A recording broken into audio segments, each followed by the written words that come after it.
Ceci est un livre audio autogénéré par Google. Première partie des limites pour les peuples et les nations 1914 à 1920. Chapitre 1er. Une segmentation progressive de la Palestine avant la guerre. Dans le concert des nations de la fin du XIXe siècle, l'Europe influence en profondeur ses voisins, notamment en Orient. Les conquêtes coloniales des Européens en Afrique et en Asie renforcent leur présence si bien que le modèle civilisationnel qu'ils proposent se déploie progressivement au-delà des limites du vieux continent. L'Empire ottoman connaît à son tour un entrisme européen qui modifie ses structures institutionnelles. Il n'est pas question ici de colonisation, car les Européens n'imposent pas une organisation comparable à ce qui se passe en Afrique par exemple. C'est en revanche une dilution vers l'Orient d'un modèle politico-économique dont les bases se trouvent à Londres, Paris, Berlin ou Saint-Pétersbourg. C'est sur ce schéma que l'Empire ottoman consacre ses efforts de modernisation structurelle, afin de mieux entrer dans le XXe siècle. En regardant décroître le gradient d'européanité de l'Occident vers l'Orient, l'observateur peut mieux comprendre comment le monde arabo-turc s'est tourné vers l'Ouest et la Méditerranée, et comment cet espace apparemment sans frontières s'est progressivement segmenté. 1. Des limites qui préfigurent les frontières. Mise en œuvre des réformes ottomanes. Les autorités ottomanes délimitent leur territoire dans la deuxième moitié du XIXe siècle, dans le but de mieux contrôler les peuples et les provinces qui composent l'empire.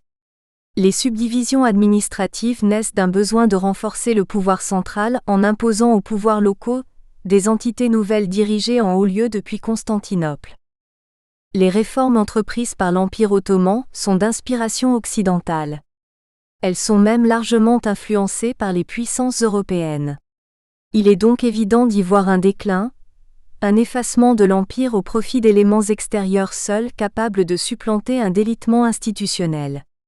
Est l'homme malade de l'Europe, comme il est commode d'appeler l'Empire ottoman, n'est malade que dans le sens où ces mots viennent en grande partie des influences étrangères. L'Occident domine l'Orient, mais celui-ci accepte cette domination. S'il est un enjeu essentiel entre la France et la Grande-Bretagne, les autorités impériales regardent avec insistance vers les capitales européennes. C'est un jeu de réciprocité asymétrique qui s'opère entre deux espaces différents. L'asymétrie réside dans le poids important détenu par les Européens, alors que les Ottomans ont la faiblesse de croire que l'on peut greffer facilement un schéma original, parce qu'étranger sur les cultures et les peuples orientaux. Mais il convient de dépasser la simple idée de domination d'un Occident sur un Orient malade. Si Constantinople a importé d'Europe ses réformes, c'est aussi qu'il était suffisamment ouvert pour se permettre ce rapprochement. Chant du cygne avant de péricliter totalement, dernier sursaut d'orgueil avant de succomber, ou simplement une forme aussi imparfaite soit-elle de modernité et d'adaptation à une situation difficile? Dans ce dernier cas, l'Empire n'est plus seulement un homme malade, c'est aussi un homme qui cherche à se guérir.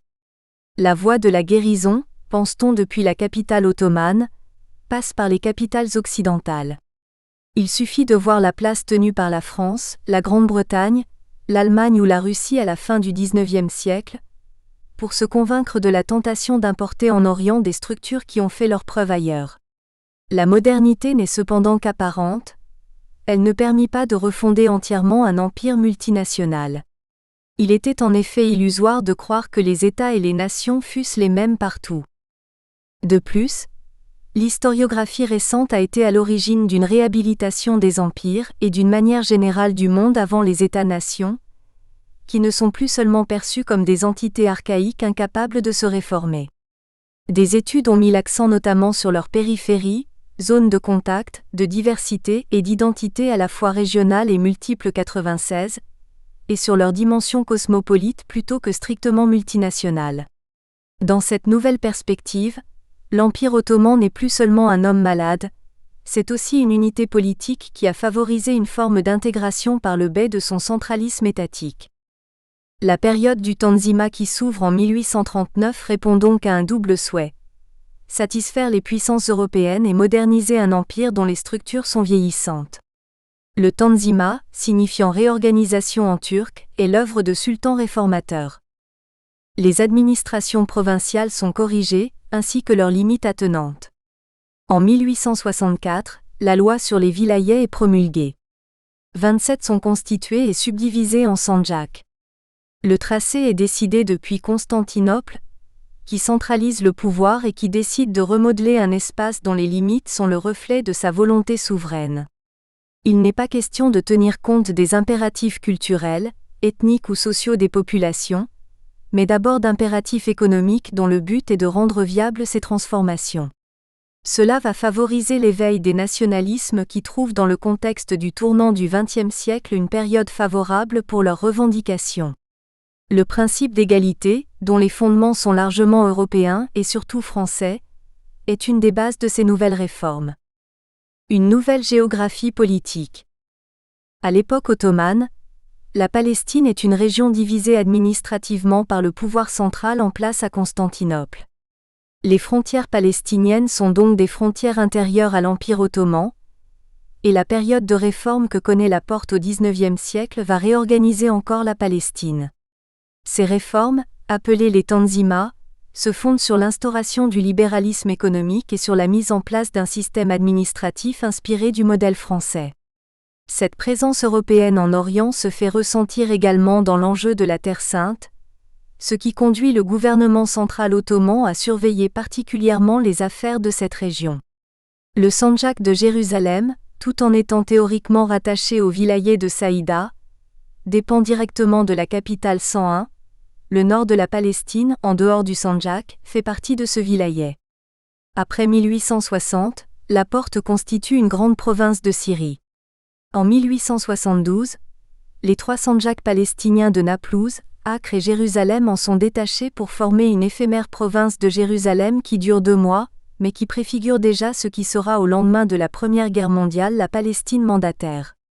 Acre et Naplouse sont ensuite de nouveau rattachés à Damas tandis que le sandjak de Jérusalem devient autonome, en fait séparé, c'est-à-dire dépendant directement de Constantinople. En décembre 1887, la Syrie est divisée en 2 vilayets, Beyrouth et Damas, et les sandjaks de Naplouse et d'Acre sont rattachés à Beyrouth. Constantinople découpe ainsi la Palestine en isolant Jérusalem et sa région, afin de mieux les contrôler. Les autorités ottomanes se sont donc employées à promouvoir Jérusalem dans son environnement régional, même si à première vue, leur attitude peut paraître contradictoire.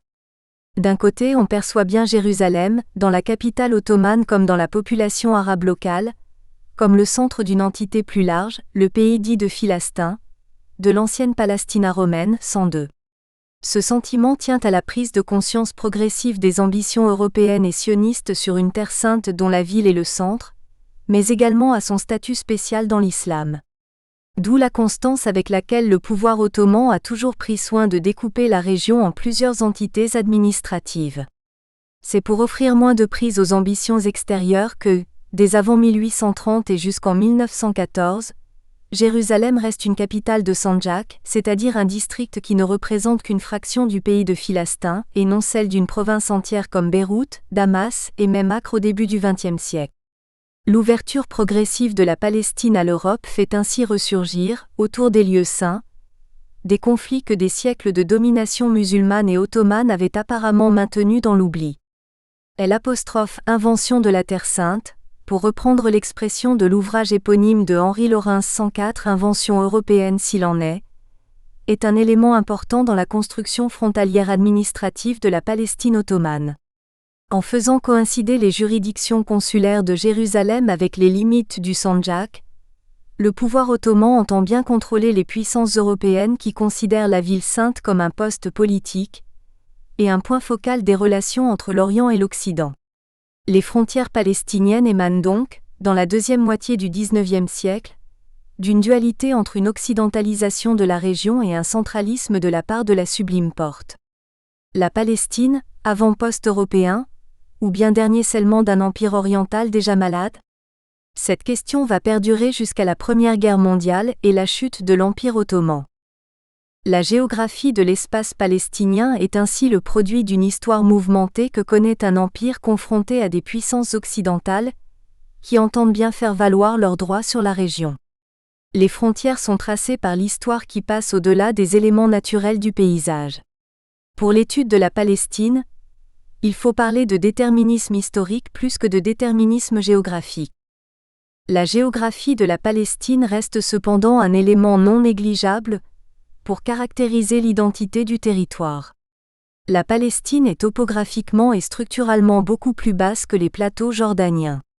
La partie nord de la Galilée, zone la plus élevée de la région, atteint 1208 mètres et le Negev dépasse de peu les 1000 mètres, 1035 mètres. Les frontières sont donc également des lignes d'escarpement entre des plateaux élevés et une frange littorale, au-delà de l'alignement montagneux le plus à l'ouest, en pente douce jusqu'à la Méditerranée. Les facteurs permanents d'un espace sont constitués des éléments topographiques qui en dessinent le relief et le paysage. Les frontières tiennent compte de ces facteurs permanents, mais ce sont des espaces de configuration linéaire, en mouvement dans le temps alors que les éléments topographiques ne le sont pas. La géographie de la Palestine permet donc de mieux cerner la mise en place des frontières, sans pour autant permettre une explication totale de cette mise en place. La géographie permet parfois d'expliquer l'histoire. Syrie et Palestine jusqu'en 1915. 2. Maîtriser le contenu, avant de maîtriser le contenant. L'ère des Tanzimat. L'organisation administrative de la Palestine est le résultat des politiques de contrôle de la part de l'État ottoman, dans le cadre des Tanzimat, et qui vise à l'intégration nationale au sein d'un empire multinational. La période des Tanzimat avait préparé l'institution dans l'Empire ottoman d'un régime républicain et laïque dont les origines étaient en grande partie européennes, mais où la distinction entre musulmans et non-musulmans, abolie en droit, subsistait encore dans les faits. Certaines de ces mesures ayant été élaborées sous la pression des puissances européennes, qui souhaitaient en particulier voir les non-musulmans traités à égalité avec les musulmans, ce mouvement de modernisation, favorisé par certains souverains et hommes politiques, dont Mustapha Rechid Pacha, Ali Pacha ou Fouad Pacha, se heurta à l'opposition des traditionalistes comme à celle des éléments nationalistes. L'ère des Tanzimat comprend 3 périodes de réformes. Une réforme de l'administration provinciale avec la loi sur les vilayets de 1864, une réforme judiciaire avec le nouveau Code civil de 1876 et enfin la réforme constitutionnelle. Mais c'est la dernière, celle de la Constitution de 1876, qui nous intéresse ici. La dernière étape de cette évolution programmée fut donc marquée par la Constitution de 1876, Constitution qui ne fut pas appliquée, du moins dans l'immédiat, mais qui avait été prévue pour répondre à de nouvelles contestations.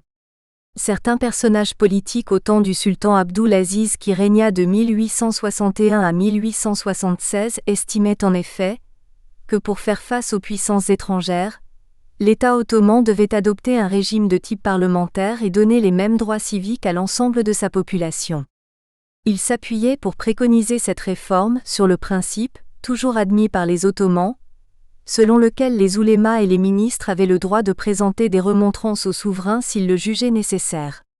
En outre, à la veille du traité de Berlin 1878, les idées constitutionnelles trouvaient des défenseurs parmi des patriotes réfugiés à l'étranger autant qu'elles satisfaisaient les hommes de l'entourage du sultan qui voyaient là le seul moyen efficace pour renforcer la puissance de l'État.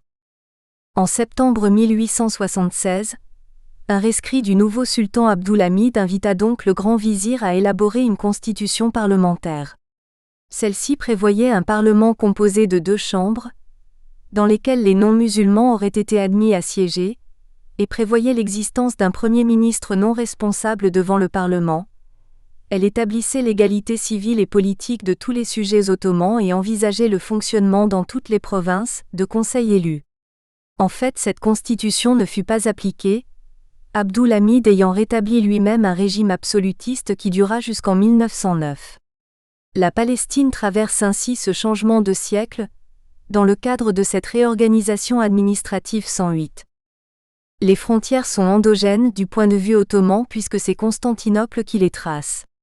Cependant, les espaces à l'intérieur de ces frontières sont de plus en plus soumis à l'influence européenne, si bien que la Palestine est peu à peu une région parcourue par des éléments d'inspiration occidentale, notamment française et anglaise, mais entourée de frontières d'émanation ottomane. La guerre est ainsi l'occasion pour les grandes puissances de maîtriser l'enveloppe territoriale, après avoir maîtrisé le terrain en la redessinant. Cette maîtrise de l'enveloppe territoriale sera facilitée par le fait que les réformes entreprises par l'Empire dans le but de se moderniser et de se réorganiser dans un esprit de centralisation, de sécularisation et d'efficacité bureaucratique sont d'inspiration européenne. Les frontières palestiniennes vont dès lors être exogènes, pour reprendre la terminologie de Roger Brunet, car imposées par des acteurs extérieurs. Il faut tout de même admettre que les frontières administratives de la Palestine sont tracées par des autorités installées à Constantinople, c'est-à-dire éloignées de plusieurs centaines de kilomètres.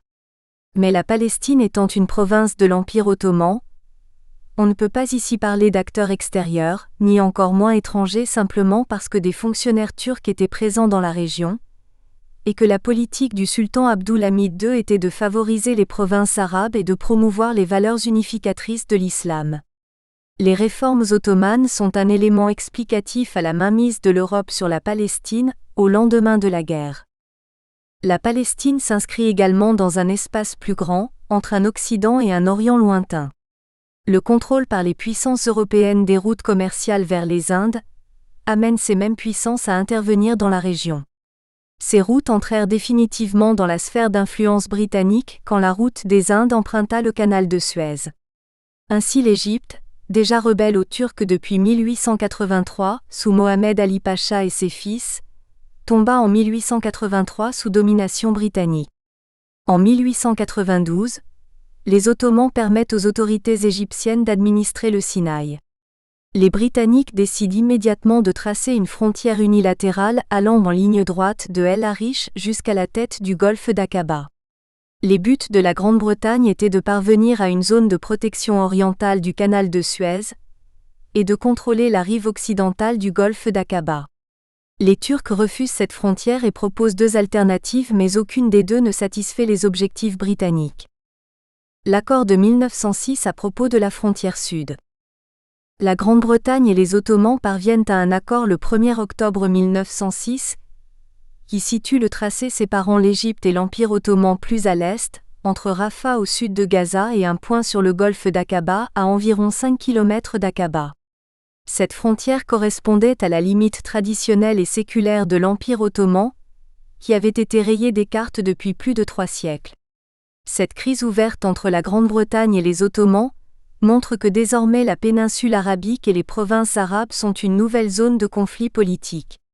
Paul Cambon, ambassadeur de la France à Londres, prévoit d'ailleurs avec justesse.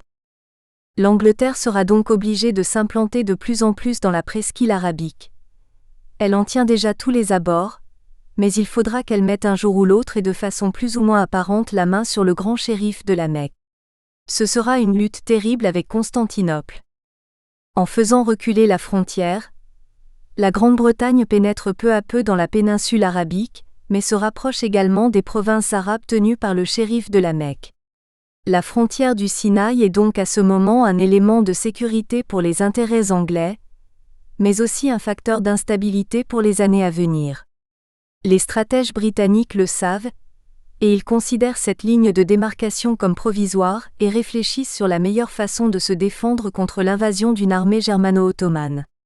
Ils en concluent que la riposte serait un débarquement en Syrie ou en Palestine, accompagné d'un soulèvement des Druzes et des Arabes.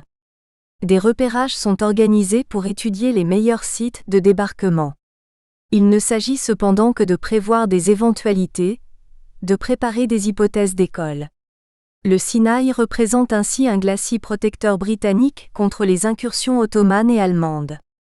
La frontière n'est ici qu'un élément d'un espace délimitant des intérêts commerciaux européens et les derniers contreforts ottomans, et elle est amenée à être modifiée au fur et à mesure des volontés britanniques. Ce rôle de glacis sera dévolu à la Palestine par la Grande-Bretagne pendant la Première Guerre mondiale, cette fois-ci contre les Arabes, en jouant la carte du sionisme. La maîtrise de l'espace par les Britanniques au sud de la frontière avec l'Empire ottoman s'inscrit dans un contexte où le régime hamidien parvient également à contrôler aussi la région, mais désormais au nord de la frontière. La reprise en main du Sud est en effet la plus grande entreprise du régime en Palestine. À partir de 1890, Les autorités de Constantinople imposent aux Bédouins du Negev la fin du conflit qui les opposait jusqu'alors. En 1899, la décision est prise d'établir une ville nouvelle, Beersheba, pour mieux tenir la région en sédentarisant de force une population nomade. En 1901, le centre urbain est constitué et l'on incite fortement les Bédouins à s'y installer. La ville, même si sa population reste peu nombreuse, est dotée de tout l'appareil administratif qui symbolise l'achèvement des réformes ottomanes à l'ère hamidienne: une municipalité, un conseil administratif, un tribunal religieux, une mosquée. Elle devient le chef-lieu du nouvel arrondissement créé à proximité du Sinaï. Beersheba est ainsi un lieu de concentration pour les populations nomades du Negev. Dans cet espace de reconquête du pouvoir, le gouvernement ottoman anime une activité de missionnaires musulmans chargés de mettre fin à une pratique religieuse jugée superstitieuse et de contrebalancer l'activité, jugée dangereuse, des missionnaires chrétiens. Cet islam en voie de réforme est considéré comme le garant futur de la loyauté des populations. La progression vers le sud ne va pas sans causer de grandes inquiétudes chez les Britanniques d'Égypte. Ainsi, les réformes ottomanes et les transformations économiques ont conduit à la fin des irrédentismes locaux au profit de l'homogénéisation des espaces administratifs, économiques et culturels. La pacification et les différents équilibres levantins ainsi que les rapports avec les influences étrangères ont alors rendu possible l'émigration juive. Si la référence à un nationalisme arabe ou palestinien est encore peu fréquente en 1908, toutes les conditions nécessaires à sa mise en place existent au début du XXe siècle, à un moment où le compromis hamidien commence à se survivre à lui-même. Sa condamnation passe aussi bien par l'ébranlement des équilibres internes que par le passage progressif des puissances européennes de la coopération à l'affrontement. La volonté pour les acteurs en présence de contrôler leur territoire afin de mieux surveiller celui du voisin par le biais de la frontière est un des facteurs de l'accroissement des tensions en Palestine à la veille de la guerre. Dans les derniers temps de l'époque hamidienne, la Palestine redevient un enjeu dans la politique des puissances, dans un contexte où s'entremêlent le jeu des alliances européennes, la contestation islamique de la colonisation et du colonialisme, l'apparition d'un sentiment national arabe et le délitement de la formule hamidienne du pouvoir. 3. L'État ottoman fixe les limites des nations. Découpage territorial et national. L'État ottoman, dans le cadre de ce nouveau découpage territorial, va fixer sans le vouloir les limites de nationalité, et donc de nation et de nationalisme. À partir du moment où un empire multinational décide de marquer dans l'espace son pouvoir en délimitant des zones de partage à l'échelle régionale, il favorise une émergence de revendications qui prennent pour base ces mêmes zones. La nation telle que l'entendent les Européens, et donc les réformateurs ottomans, est peu présente sous cette forme au Proche-Orient. Elle fut définie au moment de la Révolution française, mais sa dimension universaliste est largement critiquable car pas ou peu exportable, en dehors d'une civilisation ancrée ou tournée vers l'Europe et l'Occident d'une manière générale. Nous pouvons dès lors reprendre en écho les propos de Raymond Aron, même si ceux-ci furent formulés pour une autre époque et un autre contexte que les nôtres. Dès lors, je veux critiquer la thèse de l'universalisation de l'idée nationale. Qu'est-ce qui s'est universalisé sous l'influence européenne ? Ce qui s'est universalisé, c'est le droit des peuples de ne pas être gouvernés par des étrangers. Que les peuples ont le droit de se gouverner eux-mêmes, que les peuples n'appartiennent pas à leurs maîtres mais n'appartiennent qu'à eux-mêmes, ces idées-là ont été en effet répandues par l'Europe, et elles constituent une des composantes de l'idée nationale, 117. Dans l'Orient arabe et turc, les limites entre les nations sont floues car contenues au sein même d'États multiethniques dont les frontières ne correspondent pas à une forme d'État-nation. Cette forme, dont la perfection est garante d'un équilibre des forces entre des acteurs culturels au sens le plus large du terme, les nations, et des acteurs politiques, les États, est importée d'Europe. Il faut noter cependant qu'à la veille de la Première Guerre mondiale, ce principe d'État-nation n'est qu'en partie respecté en Europe. Il fut d'ailleurs une des pierres angulaires dans la décision prise par les chancelleries pour déclencher le conflit armé. Les frontières de la Palestine ottomane sont de plusieurs natures et s'inscrivent dans des espaces variés et parfois confus. Les différentes forces en présence qui tracent les frontières développent des représentations territoriales. Une représentation territoriale est une conception de l'espace et du cadre politique propre à un acteur. Pour la Palestine ottomane, les traceurs de frontières sont le pouvoir central de Constantinople, la Grande-Bretagne et aussi la France.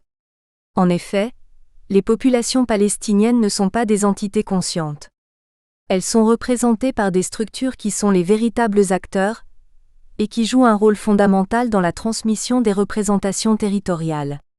Ces structures sont ici de nature politique: le sultan Abdulhamid II, le cabinet du Premier ministre britannique, le Parti syrien en France; économique: la Compagnie des chemins de fer anatoliens fondée par la Deutsche Bank, l'Anglo-Persian Oil Company; la POC, fondée en 1907 et destinée à devenir l'Anglo-Iranian Oil Company puis la British Petroleum; les entreprises créées par la France au Levant, mais également socioculturelles, présence d'écoles et des établissements charitables subventionnés par la France. Ainsi, ces différentes structures vont opérer dans le but de parvenir à leurs fins et faire coïncider l'espace palestinien avec leurs intérêts propres. Les frontières sont donc le reflet des confrontations entre ces acteurs, confrontations parfois pacifiques, mais souvent tendues étant donné l'importance de l'enjeu géographique, politique et économique.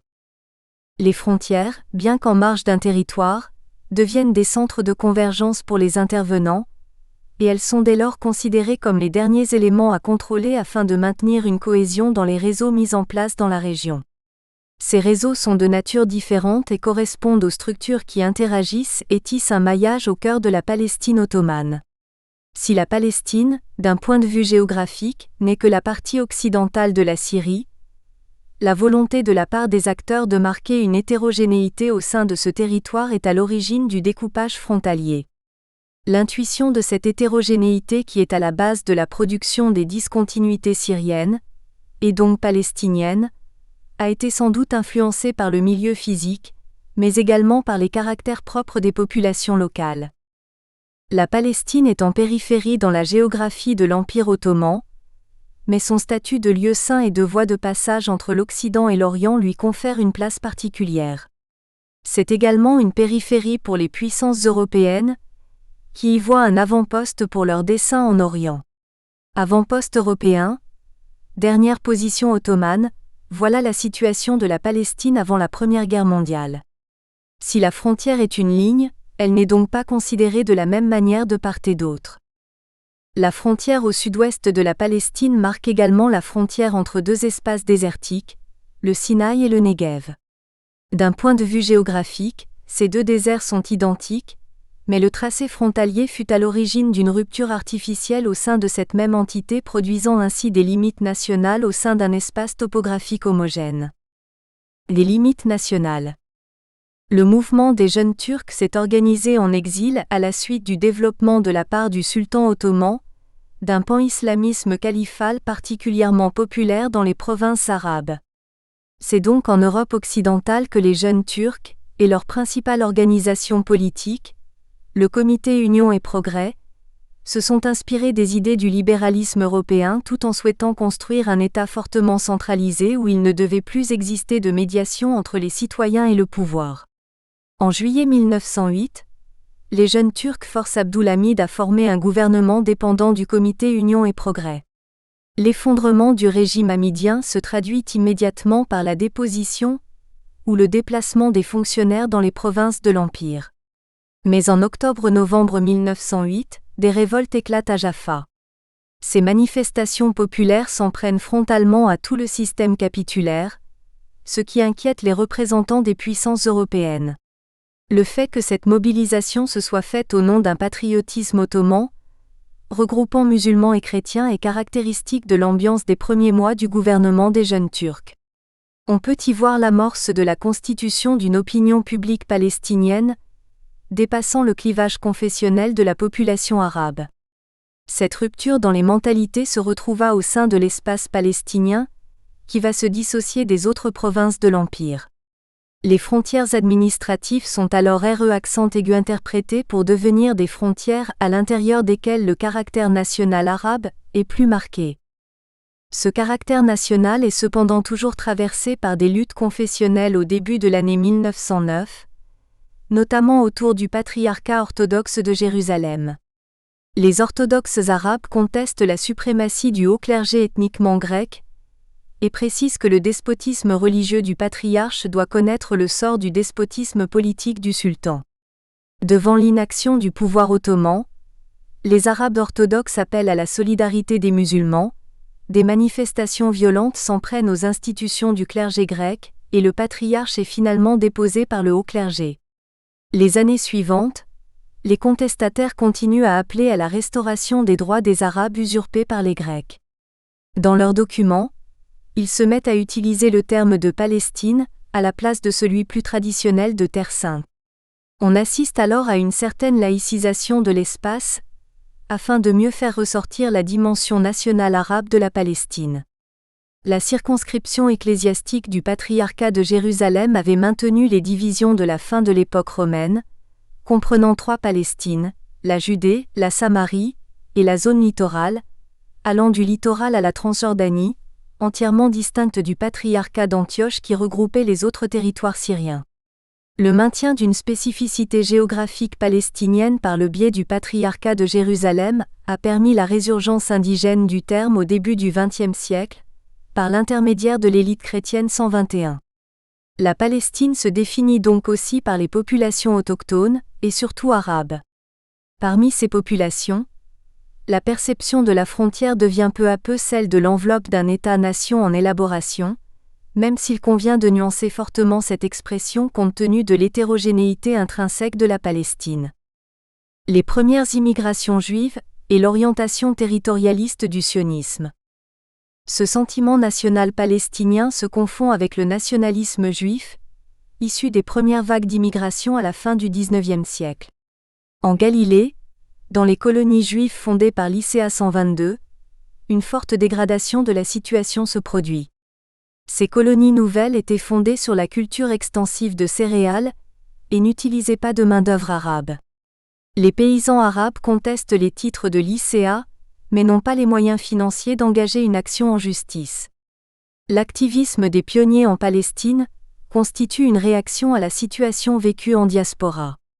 C'est par souci de dignité et d'orgueil national par rapport aux persécutions endurées qu'ils sont venus en Palestine. Se considérant comme une avant-garde capable de renverser l'ordre des choses établies, cette petite élite militante estime que la violence est justifiée si elle est utilisée à des fins élevées de justice et de morale. Se sentant les représentants du véritable esprit national, ils croient que l'attitude de retenue et d'apaisement envers les Arabes, propre à la génération précédente, est un résidu de l'humiliation de la vie de diaspora. Il ne peut en être question en terre d'Israël, à moins de vouloir mettre fin au projet sioniste. Le sionisme favorise donc l'émergence d'un mouvement national juif qui se veut territorialiste en Palestine, qui va entrer en concurrence avec le nationalisme arabe apparemment multiconfessionnel puisque des musulmans et des chrétiens s'y étaient ralliés. En effet, jusqu'au XIXe siècle, le nationalisme juif n'avait pas encore pris la forme du palestinisme qui le caractérisera dans les premières années du XXe siècle. Ce palestinisme, décrit par Georges Bensoussan, compose avec l'autonomisme et le territorialisme les différents courants du nationalisme juif. Ce n'est qu'à partir de la revendication arabe sur la Palestine que la notion de droit historique devint un élément clé de l'argumentation sioniste. C'est la présence majoritaire des Arabes qui amena les Juifs à redéfinir leur lien avec la Palestine. Weizmann, l'un des principaux dirigeants sionistes, ne s'y trompa pas lorsqu'il reprit ses arguments devant le gouverneur britannique de Jérusalem en avril 1918. Nos ancêtres ont défendu héroïquement leur droit éternel à ce lieu saint. Mais nos ancêtres ne renoncèrent pas à leurs droits. À la place d'une Palestine matérielle, ils se créèrent une Palestine morale et spirituelle qui tint bon comme un rocher solide contre toutes les forces destructrices dans le monde. C'est pourquoi maintenant, nous ne sommes pas en train de venir en Palestine mais de retourner à l'intérieur de nos frontières. Ces deux nationalismes, juifs et arabes, vont alors percevoir différemment la Palestine ainsi que ses frontières.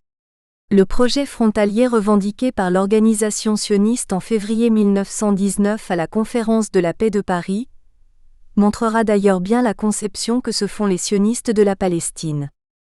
Les frontières palestiniennes sont des espaces mouvants selon la définition même que l'on se fait de la Palestine et des acteurs à l'origine de cette définition. Face à cette agitation grandissante, le nouveau régime ottoman ne prend que très peu de décisions, si bien qu'en juin 1909, le consul de France à Jérusalem, Georges Guéraud, précise à Stéphane Pichon, ministre des Affaires étrangères à Paris. Un sentiment qui m'a été manifesté par quelques notables indigènes est que si la Palestine et la Syrie ne tirent du nouveau régime constitutionnel, pas plus de bienfaits que jusqu'à ce jour, où l'on ne peut constater qu'un peu plus d'inquiétude et de désordre que par le passé, leur unique chance de salut sera de tomber aux mains d'une puissance européenne, et d'aucuns estiment que d'ici 2 à 3 ans ce sera chose faite. La route vers les mandats européens en Palestine de l'après-Première Guerre mondiale est alors ouverte. Les frontières entrent dans une sphère européenne, et c'est en jouant la carte des nationalismes juifs et arabes que les puissances, françaises et britanniques pour l'essentiel, vont faire valoir leurs propres revendications nationales. La Palestine, lieu des expérimentations pour des nationalismes orientaux et occidentaux en quête d'espace pouvant coïncider avec leur identité, c'est ainsi que se présente la région avant la guerre. La Première Guerre mondiale est l'occasion pour ces différents nationalismes de faire de la Palestine un terrain susceptible de concrétiser leurs revendications en traçant des frontières délimitant des nations juives ou arabes, ou des zones d'influence, françaises ou britanniques. Ces zones d'influence s'inscrivent de plus dans un cadre géopolitique plus vaste faisant intervenir une dimension économique et stratégique, celle du pétrole. Pétrole et capitaux, enjeu pour le destin des frontières. L'Empire ottoman dirigé par les jeunes Turcs poursuit la politique pro-allemande de ses prédécesseurs en 1912. La National Bank of Turkey, société à capitaux anglais mais suspecte aux yeux du gouvernement britannique pour ses penchants germanophiles et ses complaisances pro-jeunes turcs, avait fondé une compagnie intitulée Turkish Petroleum Company (TPC) en liaison avec la Deutsche Bank et la Shell. La Deutsche Bank était prête à transférer à la nouvelle société les droits que sa filiale, la Compagnie des chemins de fer anatoliens, possédait sur l'exploitation des pétroles mésopotamiens et la TPC paraissait bien placée pour obtenir une concession définitive du gouvernement ottoman. Si la Palestine n'a pas de pétrole, elle est enclavée dans une région qui en regorge et qui est largement convoitée par les puissances occidentales. Les frontières palestiniennes sont ainsi des lignes de partage du pétrole entre un Orient producteur et un Occident consommateur, et la Palestine peut devenir pour les Européens une marche vers l'exploitation du pétrole moyen-oriental. Cet aspect-là des choses sera un des éléments importants dans les négociations entre alliés pendant la guerre, à propos des délimitations des zones d'influence devant aboutir au mandat. À la veille de la guerre, un diplomate anglais précisa d'ailleurs que la Palestine ne devait être ni juive ni arabe, mais devait rester un dominion britannique pour servir de débouché au pétrole mésopotamien. En juillet 1912, Churchill, en tant que Premier Lord de l'Amirauté, met en place une commission royale chargée d'examiner les problèmes soulevés par l'utilisation du combustible liquide dans la marine britannique. Les résultats de la commission furent soumis au cabinet, lequel déclara les 9 et 11 juillet 1913, convaincu de la nécessité vitale pour la marine d'un approvisionnement continu et indépendant en pétrole à l'avenir, et décida que cet objectif devait être obtenu par l'acquisition par le gouvernement des intérêts prépondérants dans les sources d'approvisionnement fiables aussi bien à l'intérieur qu'à l'extérieur. Des négociations eurent lieu entre les Ottomans et les Britanniques, et ces derniers parvinrent à évincer la National Bank of Turkey, pourtant bien britannique, pour la remplacer par la POC, Anglo-Persian Oil Company, 129 qui était en train de devenir le protégé officiel du gouvernement de Londres. Ainsi, sous prétexte de prétendues affinités germaniques de la National Bank of Turkey, le gouvernement britannique finit par associer à parts égales les intérêts allemands dans la TPC. De même, dans un accord signé à Londres le 15 juin 1914, c'est-à-dire 50 jours avant la proclamation de la Première Guerre mondiale, le gouvernement britannique donnait son accord à la construction par les Allemands du chemin de fer de Bagdad en contrepartie de la promesse de la participation de 2 citoyens britanniques dans les conseils d'administration de la société et des '. Une reconnaissance par les Allemands des droits obtenus auprès des Turcs, dans le vilayet de Basra et le golfe Persique. Le calcul du Foreign Office était simple. Un accord signé avec l'Allemagne pourrait être revu et corrigé, par une guerre jugée imminente. En revanche, les concessions obtenues sur le terrain auraient l'avantage d'être utilisées comme titre de droit acquis contre tout prétendant futur, et cela sans préjudice de la survie de l'Empire ottoman.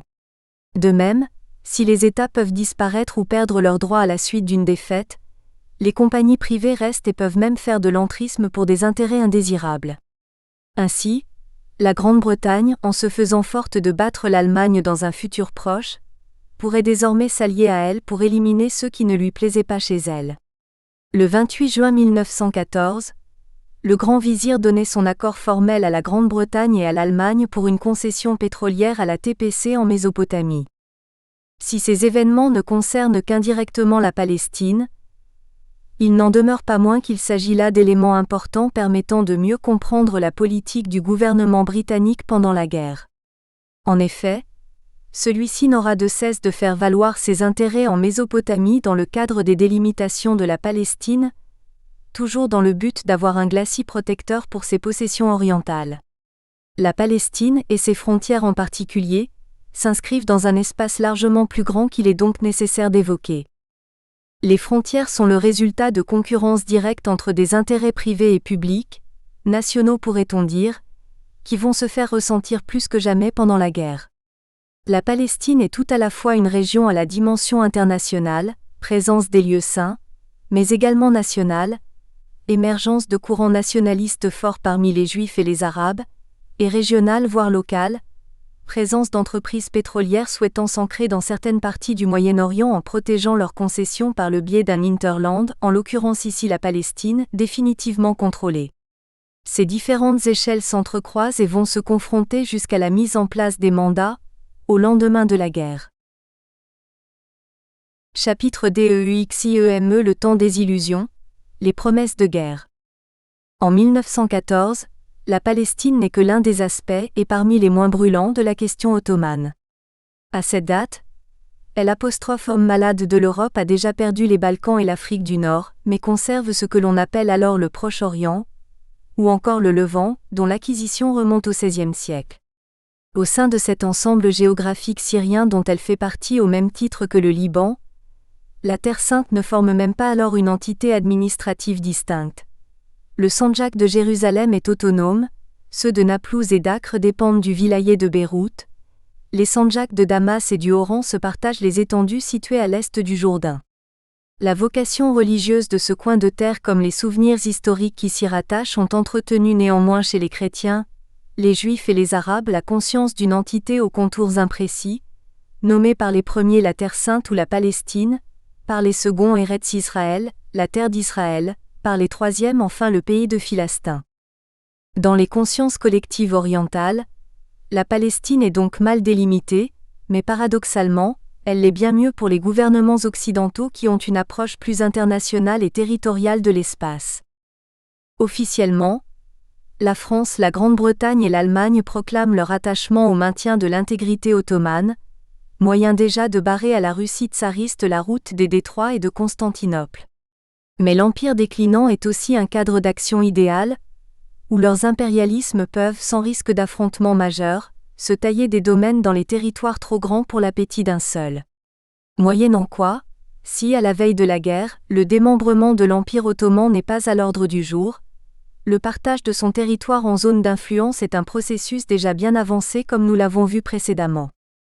La Syrie au sens large du terme est précisément la région où la France, forte déjà de ses droits historiques et de son protectorat traditionnel sur les populations catholiques, a concentré ses investissements. La reconnaissance plus ou moins explicite de ces prétentions par la Grande-Bretagne et l'Allemagne vient renforcer à la veille du conflit mondial, sa conviction de disposer d'une chasse gardée. D'autant que l'accord franco-turc d'avril 1914 accorde à la France une série de nouvelles concessions ferroviaires et portuaires dans la région, notamment dans sa marche méridionale palestinienne, négligée jusque-là par les capitaux français. Reste à vaincre l'hostilité italienne et russe face à une mainmise française éventuelle sur la Terre Sainte, mais globalement les affaires de la France en Syrie sont en excellente voie. Encore faut-il préciser que la politique française au Levant, inspirée par le Comité de l'Asie française, une émanation du parti colonial, ne vise nullement à précipiter la fin de l'Empire ottoman dont on sait bien qu'elle limiterait la France à un périmètre géographique que la survie de l'Empire lui permet encore d'outrepasser largement. Or voici que la guerre impose un tout autre scénario en Syrie. Installée péniblement au Liban et en Syrie, la France voit la Palestine lui échapper et plus largement, la place prédominante qu'elle se croyait promise au Proche-Orient, le tout au profit d'une autre rivale, l'Angleterre. Comment expliquer pareil retournement de conjoncture qui s'accompagne pour la Palestine d'un destin désormais séparé de celui de la Syrie? Question capitale, moins pour les relations franco-anglaises que pour le Moyen-Orient lui-même, puisque la victoire anglaise s'accompagne de la création en Palestine d'un foyer national juif, ancêtre de l'État d'Israël. 1. L'internationalisation progressive de la Palestine. La question d'Orient pour la diplomatie française. Au début de la guerre, on s'aperçoit très vite que l'Empire ottoman fait directement partie du système européen, et son rôle paraît d'autant plus essentiel qu'il contrôle la voie de communication la plus importante entre les puissances de l'Entente et la Russie impériale. La Palestine devient alors un enjeu dans la volonté pour les puissances de parvenir à une mainmise sur le Proche-Orient, puisque c'est par le Sud qu'elles vont procéder au démantèlement progressif de l'Empire, même si ce n'est pas leur but initial. Au début de l'été 1914, quand un réseau extrêmement dense et compliqué d'accords internationaux vient de conclure un siècle de questions d'Orient, tous les participants de cet immense jeu d'échecs diplomatique ne souhaitent que trancher le nœud gordien par lequel ils se trouvent liés. Ce qui élimine les chances de neutralité, puisque rester neutre signifie assumer le statu quo ante.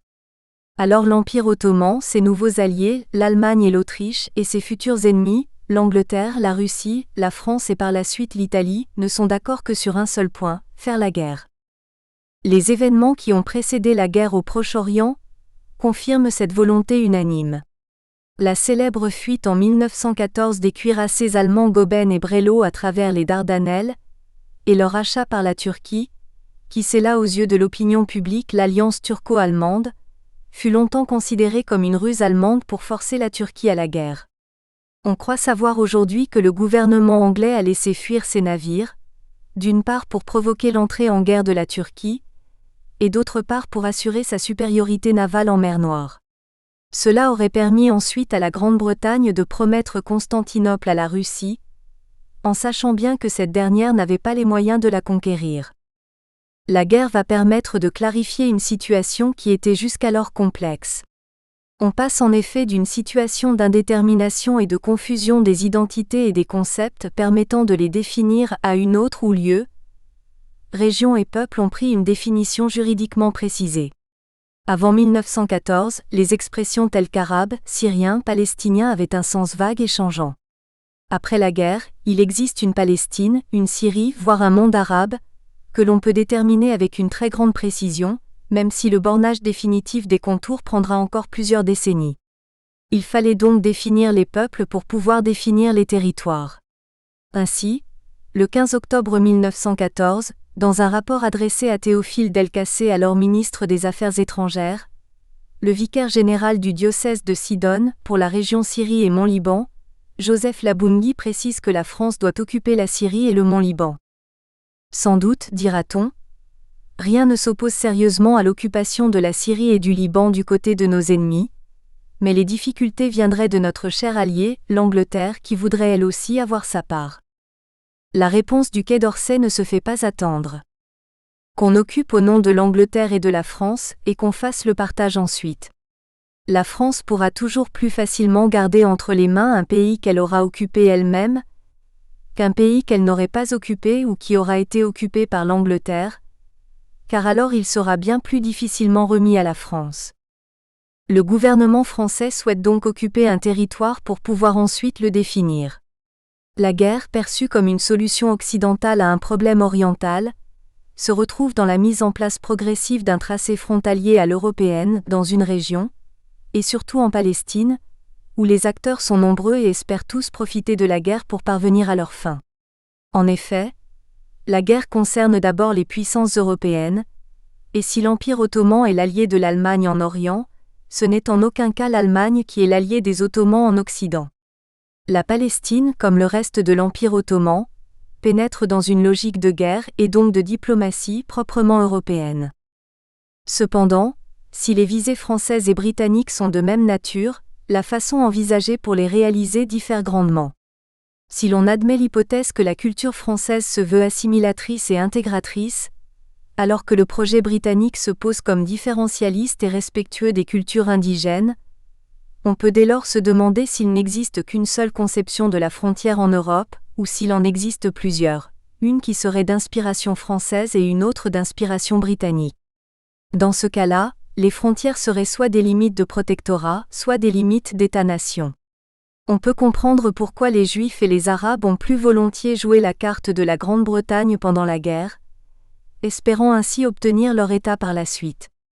À l'aube du premier conflit mondial, il existe donc deux façons d'aborder l'avenir du Proche-Orient. L'une française partant du littoral et allant vers l'intérieur en diffusant la culture levantine, l'autre britannique prenant l'authenticité des populations de l'intérieur et cherchant à s'appuyer sur elles pour marcher vers le littoral. De même, les Britanniques voient dans le sionisme la démonstration même que, par une démarche volontariste, on peut restaurer l'authenticité originelle, tandis que les Français le perçoivent comme une machine de guerre contre l'influence culturelle de la France. L'Empire ottoman, lieu des concurrences franco-britanniques. L'Empire ottoman devient le terrain d'action privilégié pour les diplomates européens, qui pensent en faire un espace dépendant directement ou indirectement des grandes puissances à l'issue du conflit. Son partage s'engage dans le cadre de discussions et d'intimidations, essentiellement entre la France et la Grande-Bretagne. Le 18 novembre 1914, une note du gouvernement de Bordeaux pose d'ailleurs bien les objectifs français. Création d'une Syrie indépendante libérée de toute hypothèque turco-allemande, avec un gouvernement proportionnellement composé de musulmans et de chrétiens, ce qui est pour nous vis-à-vis de nos musulmans d'Afrique un gage de paix. Il faut cependant préciser quelle est la place tenue par les affaires syriennes en France. L'opinion est obnubilée par la guerre qui se déroule sur son sol, et ne voit dans l'Empire qu'un réservoir d'hommes et de denrées utiles à l'effort de guerre. On perçoit mal la dimension mondiale du conflit, qui pense-t-on est essentiellement européenne, voire franco-allemande. L'Orient est donc mal assimilé, ce qui va permettre à la Grande-Bretagne de jouer plus à fond la carte de l'internationalisation du conflit. Les frontières envisagées par la Grande-Bretagne après le démantèlement de l'Empire ottoman s'inscrivent dans un cadre géopolitique plus vaste que celle envisagée par le gouvernement français. La Syrie occupe une place importante dans le dispositif d'influence français au Levant. Elle abrite l'un des foyers scolaires français les plus importants. Les sociétés françaises y possèdent un réseau dense de chemins de fer et de concessions portuaires.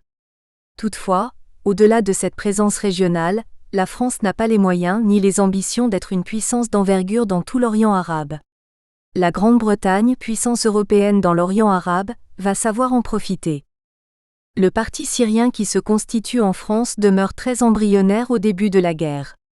Soutenu par les milieux colonialistes, Poincaré, alors président de la République, joue un rôle important dans la définition d'une politique syrienne de la France, mais son action à la tête de la diplomatie française est de courte durée. La commission des affaires syriennes s'affaiblit à mesure que les responsables français renouent avec une politique globale à l'égard de l'Empire ottoman. Les débats qu'elle a suscités ont révélé une faiblesse fondamentale pour l'élaboration d'une véritable politique syrienne. Les responsables français ne peuvent se mettre d'accord sur une définition géographique de la Syrie et les dirigeants français, ministres et chefs de gouvernement, ne se sont pas prononcés sur ce point. Cette volonté de rester floue dans la définition de l'espace est-elle réellement une ambiguïté maintenue par le gouvernement français ? Ou bien au contraire un désir de ne pas perdre du terrain face à la Grande-Bretagne qui aurait su profiter de la situation si la Syrie avait été trop précisément délimitée ?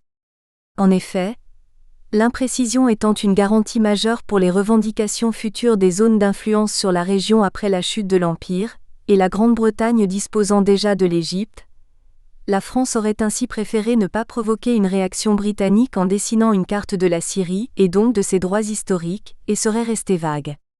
Cependant, pas plus qu'en France, on ne peut savoir ce que veut dire la Syrie pour les Britanniques. Il semble toutefois à peu près certain que les dirigeants britanniques n'incluent pas la Palestine dans la Syrie. L'imprécision paraît être totale sur le degré de profondeur qui lui est attribué. La diplomatie européenne s'efforçant de ne jamais être trop précise pour préserver l'avenir. Cette incertitude française semble cependant être toute relative. Dans une note du président du Conseil et ministre des Affaires étrangères Delcassé à François-Georges Picot, chargé du consulat général de France à Beyrouth et daté du 2 novembre 1915, il est fait état de ce que l'on entend par Syrie. De tout temps, l'appellation Syrie a été entendue en France dans un sens large, et le traité de 1840-144 ne faisait que reproduire l'opinion générale, en donnant le nom de Syrie méridionale à la Palestine. On ne comprendrait donc pas que nous abandonnions une partie quelconque de la côte syrienne, et vous devrez insister pour que notre possession ne s'arrête qu'à la frontière égyptienne. Il suffit d'ailleurs de considérer une carte pour reconnaître que la nature même des lieux impose cette solution. Entre la Syrie du Nord et celle du Sud, aucune démarcation naturelle pouvant servir de frontière et marquer des limites. Entre l'Égypte et la Palestine au contraire, une vaste région désertique séparant les deux pays mieux qu'un fleuve ou qu'une chaîne de montagnes, évitant ainsi toutes les difficultés ultérieures entre voisins. La solution la plus simple paraît être de fixer à la Syrie les limites administratives. Nous espérons que vous avez apprécié cet aperçu. Pour continuer à écouter ce livre audio sur Google Play Livres, utilisez le lien dans la description de la vidéo.